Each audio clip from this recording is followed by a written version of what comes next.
توقف مسار المنتخب المغربي لكرة القدم عند دور ثمن نهائي كأس إفريقيا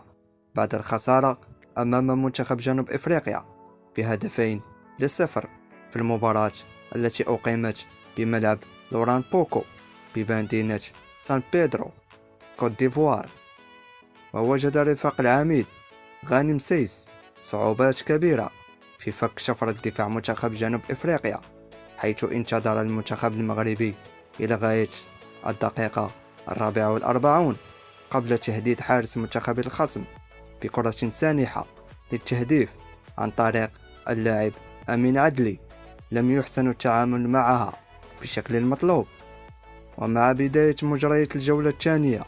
كان عز الدين أناحي قريبا من هز الشباك بتسديدة من داخل معترك العمليات قبل أن يرد منتخب جنوب إفريقيا بهز الشباك في حدود الدقيقة 57 عن طريق اللاعب ماكوبا. وبحث المنتخب المغربي عن تعديل النتيجة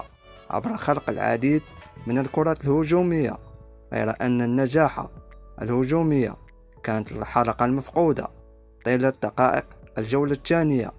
حيث تواصل ذلك بتضييع ركلة جزاء في حدود الدقيقة 84 من طرف أشرف حكيمي. وفي الوقت الضائع من الجولة الثانية